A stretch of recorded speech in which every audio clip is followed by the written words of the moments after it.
Hello and welcome to the Analysys Mason podcast. I'm Tom Rebbeck and I'm here with Caroline Gabriel, who heads up our networks research, and Chris Baugh, who heads our space research. In this podcast, we're going to discuss some of the key themes from our research in 2026. This is tied to a document that we published in December, and we'll link to that in the show notes. So each year for each of our research programs, we pick 2 or 3 topics to concentrate on, and we're going to talk about some of the overarching themes in this podcast. So Caroline, I'll start with you first. Now, when we were first planning this session, you suggested the end of religion was one of the common threads. So let's start with that as a topic. So what do you mean by the end of religion? Yes, Tom. Well, really, I was pondering when I started analysing the telecoms industry, I guess about 25 years ago, the debates about the technology choices for networks, mainly mobile networks, were really religious in tone. People and whole ecosystems were really passionately in favour of cellular versus Wi-Fi, or they pinned all their commercial faith on kind of moving quickly to 4G or later to 5G. And then that fed into fierce wars about issues like spectrum allocations. But I think now we're just seeing operators and other deployers recognizing that one type of connection can't possibly be optimal for all the applications that rely on wireless networks. So, they're far more likely to use a mixture of different connections on a pragmatic basis rather than having some grand plan based on just one technology. So we're seeing like satellite, fiber, or fixed wireless. They're all options being used for the last mile in different situations, even within the same network. Or we see cellular, deterministic Wi-Fi, and specialist protocols all being deployed for different use cases in an industrial setting. So really just operators aren't acting in blind faith anymore. They did that when they adopted 4G. They certainly did it when they adopted the first wave of 5G non-standalone. And they didn't really see the results they wanted in and large. So by contrast, now they largely refuse to do 5G standalone without a really clear business case and commercial requirement.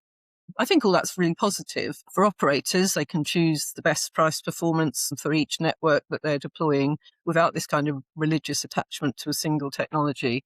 And certainly for customers' user experience. But of course, it's really challenging for vendors because vendors do still tend to be very focused on a single technology. Yeah, I mean, it's an interesting point. Also, one of the themes that we're talking about a bit this year is obviously 6G, and the debate about 6G looks very different from the debates about 5G, 10 years ago? Yeah, absolutely. I don't think there's any assumption that operators will deploy 6G. We don't know what it'll be yet, so maybe it will be a magic one. But I think they're starting from a position of skepticism, and it's up to the industry to prove to them that this will do something transformational for their model. Otherwise, I think they'll stick with 5G for a long time. Yeah. And Chris, let me bring you in at this point, because I think part of this sort of loss of religion is satellite's also involved in that, because you're part of the mix of solutions. So thinking about D2D, but also satellite broadband as well. Absolutely, Tom. I would say the end of religion in our world is signified by a complete breakdown of the legacy sort of ecosystem and landscape is what's happened. There used to be long cycles, sticky customers, limited supply, last use, sort of use it when you have to, not when you want to kind of thing.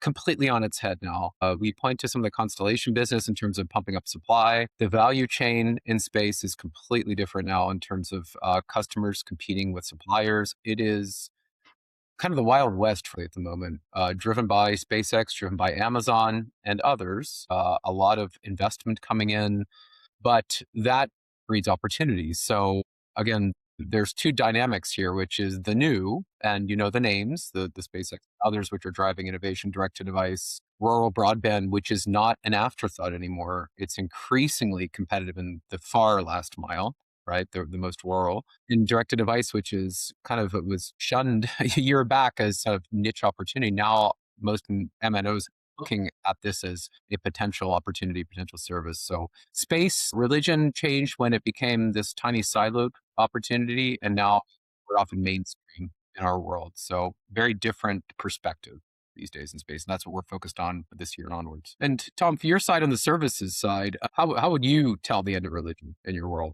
Yeah, I mean, I think it's a really interesting... So I wrote a piece about Vodafone about a year ago, just looking at how Vodafone had changed from what we see it as today compared to sort of 10, 15 years ago. And 10, 15 years ago, Vodafone, like some of the other big operators, it was a big monolithic operation. It had lots of subsidiaries in different countries, but basically the model in each different country was the same. It would own the network, it would own 100% of the services. It's a very different model when you look at Vodafone today, where in some countries it's got joint ventures, in some for it's partnered like in Vodafone Ziggo in the Netherlands, like it is in the UK. It's a 50-50 or slightly 51-49 joint venture.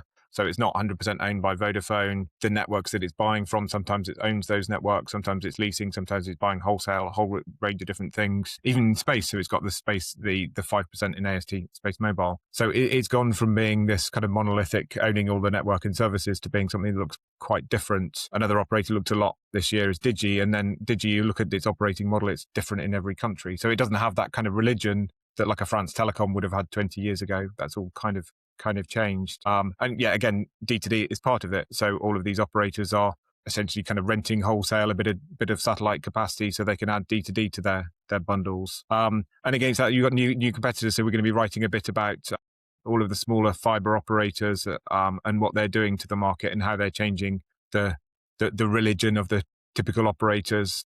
All of the emphasis was on fixed mobile bundles, but now you've got flanker brands on mobile, potentially new entrants, companies like Revolut coming in, selling cheap mobile services. You've got these smaller fiber operators. So again, we could see that the direction of travel, which has been fixed mobile bundling, we could see that challenged as well, I think, in 2026. So the kind of the religions of telecoms being broken up in a number of different ways. Let's turn to our second topic, which was spectrum. Obviously, always an interesting topic, but perhaps even more important right now. Lots of different parties fighting for spectrum allocations. You've got Wi-Fi, you've got cellular, you've got satellite, all competing for spectrum. And coming at an interesting time when maybe the growth of demand was still seeing demand growing, but not at the same rates as it was 5-10 years ago. So Caroline, maybe start with you, if you could start talking about some of those issues in spectrum and how you're covering it. Yeah, absolutely. I think this is an area where there's been just such dramatic change in the last 8-10 years. For a start, it's been for so long in our industry and the kind of accepted truth that there's a spectrum famine, as we always talk about it when we talk about licensed spectrum, that there was always going to be far too little to deal with the increases in traffic that the networks have to deal with. I think the famine's really over now, which really changes a lot of the economics of operators. It potentially devalues one of their most important assets on their books, the actual value of their spectrum. But on the other hand, it allows them a lot more choices to reduce their total cost of ownership of their networks. So the big changes really are on the usage side, slow down in the growth of traffic. We've talked a lot about that at Analysys Mason. So we're not needing to kind of double capacity every few years as we were in the earlier days of cellular networks, but also far more on the technology side, and various things that make the spectrum just much more available. So the use of unlicensed spectrum for Wi-Fi or for 5G, much better techniques to share spectrum between different spectrum owners and even between different technologies, such as satellite and cellular, I'm sure Chris will mention. Ability to aggregate lots of different spectrum bands that aren't even sitting next to each other, to pull them together into a much bigger, fatter pipe. All of these things are taking sort of the pressure off spectrum, as well as starting to close down old networks like 2G and 3G, so that spectrum can be reused for more modern technologies. So to me, this is the big change that underpins the shift in the capex patterns of the mobile operators and the kind of way that they are building their networks going forward. Much greater flexibility, much greater availability of spectrum, which may hit the balance sheets of a few of the operators, but I think is generally a very positive thing for the development of our networks going forward. And when you say hit the balance sheets, because they paid more for spectrum than it's going to be worth? Yes, and particularly if you see markets like the United States where spectrum can be traded and is often acquired primarily as a tradable asset. Obviously, if there's a glut of spectrum, or at least if there's enough spectrum to go around, then the values will come down. Same for the governments who've looked to make very high sums from spectrum auctions. That may not be quite such a good pot of gold in the future either. Thanks, Caroline.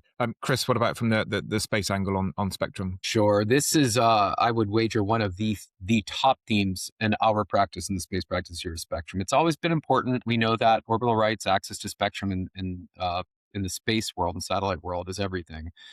But we look now, and you mentioned direct-to-device early on, Tom. This is driving a lot of these new spectrum debates. It's why SpaceX paid an exorbitant sum for EchoStar spectrum this past year, or why A lot of terrestrial spectrum is looking at reauthorizing for access space to ground. MSS spectrum, mobile satellite services spectrum, sort of L and S band, some of these bands and the valuations that go with them. It's really everything. It's driving the business right now. So this is why we, within our space group, developed a unique product, the Space Spectrum Data Module, which is looking at a variety of these bands, who has access to them, uplink, downlink frequencies, all of it. Because we've heard clients again and again come to us, who has access to it, who has the rights, how much, potential valuation of the spectrum. But it is driving the debate. And it kind of started with C-band, a couple of years back in the US. Now that C-band, so reauthorization of C-band for terrestrial spectrum, for terrestrial services is happening again. There's a rebirth of that. You're going to see more activity in the space world of a lot of that underutilized spectrum used for terrestrial, but also the vice versa. You're seeing a lot of this new MSS driven direct to device, mentioned AST, others, really pushing that model again from the ground up and from space to the ground. Yeah, great. Thanks, Chris. Let's move to the next topic, AI. So inevitably an important topic for us again this year. And I think it was interesting when I looked through the list of topics that we've got in our program to 2026, not just that we're covering AI, that's inevitable, but just the number of different angles, the number of different aspects of AI that we're talking about, all of those different angles. So Chris, let's start with you. Where will you be talking about AI this year in the space programs? It's a theme. Inevitably will show up in most of our programs and themes, just because that has impact from operational matters on to actually a big topic we're focused on is orbital data centers this year, with SpaceX announcing a constellation of 1 million orbital data centers, AI-driven, Star Cloud, and others pushing that narrative. Now, you have to take that with a grain of salt because SpaceX is up for IPO this year, so you have to water that down a bit. And oh, by the way, the big thing constraining a lot of space remains launch capacity. Just getting these satellites to orbit in a timely manner, given that they aren't 15-year assets, they're 3 to 5 max year assets. So we're looking at that across all that we do, because again, that intersection point we talked on early days, which is connecting space to ground, but in a way that has AI and sort of compute power in space. NVIDIA is already flying a GPU in space. We're already sort of at that stage where we're at the test demo phase of things. But we will see that a lot in our research this year and onwards with that overlay, not just operational, collision avoidance, those types of things in space. Yes, very important. But from an opportunity perspective, it is going to mesh very well with the themes that your practice and also Caroline's practice are looking into. Yeah, this idea of 1 million data centers in space, the mind boggles. I mean, if you've got to replace them every 3 years, just wow. The cadence of launch will be extraordinary. And if you trust those that make these claims, I don't know that we'll be able to see the sky at night any down the road. So. Thanks, Chris. Caroline, how about AI in your practice, in the networks practice? Yes, well, like Chris will be seeing it in some form in nearly all programs. So I think there's 3 ways we're looking at it in particular across multiple programs. One is what's AI's impact going to be on traffic patterns and therefore on the sort of networks that need to be built, and do those change significantly, especially the mobile networks. The minute we're not forecasting a great impact of AI on traffic and access networks, but it's obviously potentially going to be huge in the transport networks, the long haul networks, and of course in data center interconnect.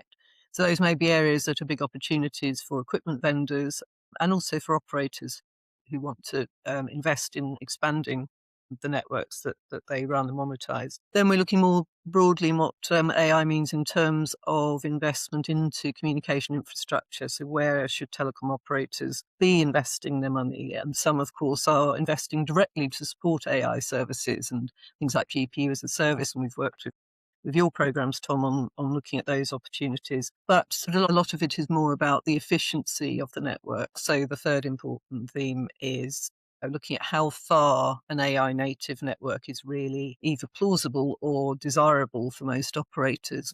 Been running a big operators survey about sort of intentions to put AI into the RAN and how deeply embedded can it be, especially as we start to think about 6G. Technically, it can be, but what will that cost? Where are the benefits sufficient to justify such a very fundamental change in thinking about how networks work? So for us, all important questions, early days to answering any of them, of course, but that's what makes them interesting. But what about you, Tom? I mean, I mentioned obviously there are areas where we interlock across our areas, but what are your thoughts on the services side? Yeah, I mean, so from a services perspective, we're mostly interested in how operators can generate new revenue from AI products. So some of the things you talked about, GPU as a service, those sort of areas, we've been profiling a number of operators and what their plans are, mostly around enterprise services. So where the business divisions of an operator are trying to launch new AI services. And there's clearly a massive range. You've got the kind of SK Telecoms, who SK Telecom's stated aim is to become an AI company. It wants a third of its revenues to come from AI services, mostly business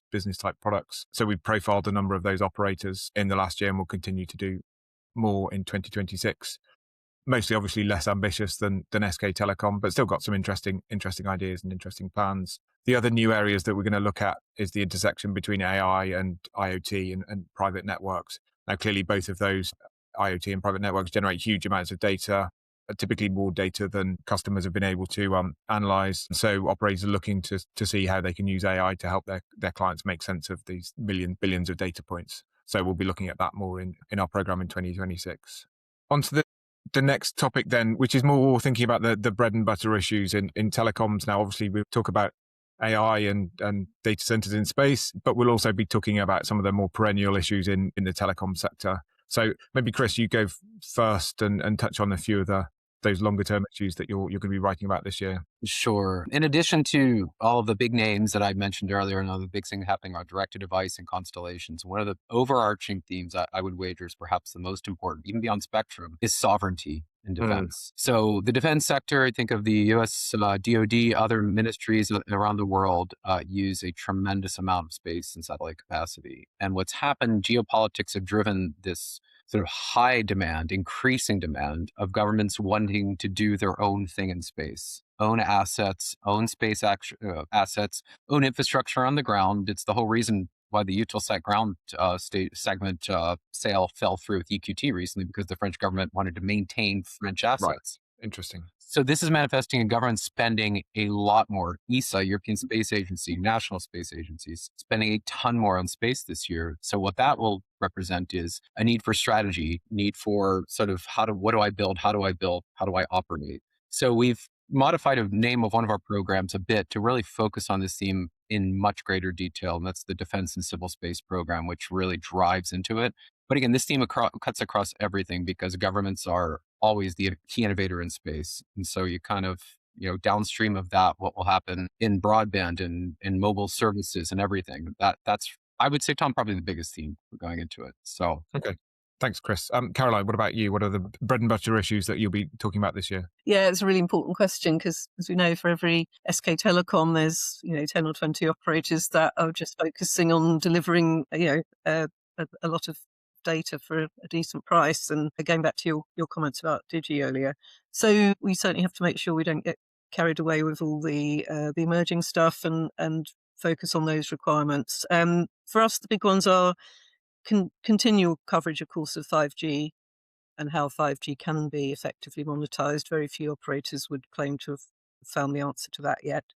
On the fiber side, we have very deep and long-running coverage of fiber build-out and CapEx and the ecosystem building around that, and all the alternative fiber operators that are emerging in certain markets. So that's a very important long-term topic for us. And then I suppose almost encompassing everything, but the looking at how operators can be more CapEx efficient and reduce their operating costs as well. And a lot of this isn't through AI and new technologies. It's things like sharing networks more extensively. Certainly looking at a world in which we believe the operators will not suddenly increase their CapEx dramatically again. They're looking for a much more steady level of spending. So perhaps our number one topic, because it takes in everything, is ways that they can achieve that. What about you, though? What are the bread and butter topics on the services side? Yeah, I mean, so from the services side, obviously we continue with the forecast as we do every year, covering the bread and butter connectivity revenues for the telecom sector. But if I was to pick out three topics that we're going to be looking at in a bit more detail in our programs, one would be looking at the operator strategies for cloud services. So this is, again, business division selling cloud services. It's something we've looked at a few years ago. It's a really interesting area for operators and kind of different from AI. AI, it's lots of promise in a few years of lots of revenue, but we're clearly not there yet, whereas cloud services is much more fundamental to their growth plans, actually generating extra revenue in 2026. So we'll be looking at that again. Another topic which is very much bread and butter, but about differentiating fixed connectivity for small businesses. It's increasingly difficult given that everybody's using either the same infrastructure or very similar infrastructure, fiber access networks. It's hard for service providers to differentiate on the standard connectivity offer, but there are other ways that they can make their offer stand apart from their competitors around the service wrap or other bits and other types of services, security services or cloud services that they can do to sell alongside that. So it's a really important issue. It's kind of overlooked, but when we've written about these sort of things in the past, we know we've had a lot of really good response from clients on them. They like to understand what strategies are. And the third one, which I've put in the bread and butter topics, but it's still relatively new, is around eSIM and the consumer market. Lots of talk of these new MVNOs entering the market. It's obviously easier for customers to churn with eSIM, much less friction, makes switching an operator is just you press a different app on your phone button on an app. So very, very easy. So again, we'll be looking at more of that and the likely impact on the market in 2026. Again, really, really interesting topic. Let's close then with a relatively simple question as to if there's one thing that you're looking out for in 2026, what is it? So Caroline, let's start with you. What's the main thing in 2026 that's you're looking out for? Well, certainly on the mobile side of the networks practice, I guess it has to be 6G, not because we're necessarily advocating that 6G will be huge or important in any time soon, but because there'll be some important decisions made this year that leading into setting standards, decisions about spectrum and so on. So we should get a much clearer idea of what 6G may look like technically and be capable of. And we're starting to see investors and infrastructure owners and telcos thinking about this seriously as to what it may look like and whether it's something that they want to put their weight behind or not. So yeah, that'll be the one to watch for us this year. Chris, what about you? Well, this is a tough question. I had to boil it down to one. We had this problem this year with our predictions. We do predictions in piece and space every year, and we do 10 predictions. And sometimes we have to really dig deep to find them. This year, it was challenging to bring down that list, and we settled at 15. So I'm not going to get 15 here. One, Chris, give me one. Yeah, I'll give you 1.5. How about that? I will give you, first of all, a SpaceX IPO to be the highest value company, the $1 trillion company that we're headed that direction, right? And that's by combining XAI with SpaceX and this whole group going public and what that represents to funding and Elon changing his focus from Mars to the moon and all of the different ramifications that go with it. Big year for space. Secondarily, I'd like to see Amazon Leo get off the ground and get running. The market's craving an alternative to SpaceX and Starlink. So those two things. Tom, how about you? Make a bold prediction. What do you think? So my one thing, and I think people have accused me of being a bit obsessed with Digi, and I am a bit obsessed with Digi, but watching how they do in Spain this year, I think is going to be really interesting. As everybody probably knows, they are a relatively low-cost competitor, but it's not just about price. They have a good service. They've got a high NPS and so on, and they're already doing really well. So the most recent numbers, they've got 13% of the fixed market and 11% of the mobile market. So they're already taking chunks out of the existing operators. It's going to be really interesting to see how much further they go in 2026, and also to see how everybody else responds. Do we end up with this split of the market where you have the premium players selling triple play and premium TV and all of that at one end of the market and Digi at the other end, and then not much in between? And what does it end up looking like? I think that's really interesting. And it's interesting for Spain, but it's not just about Spain. We see similar low-cost competitors in other markets. So it's a real test of that low-cost model. We'll see how it goes in 2026. So cool. Let's close it there. Thank you very much, Caroline. Thank you, Chris. Very interesting. And thank you for watching and listening. If you'd like to automatically receive future episodes, please subscribe to the Analysys Mason podcast. We also welcome any comments, feedback, and reviews. Thank you.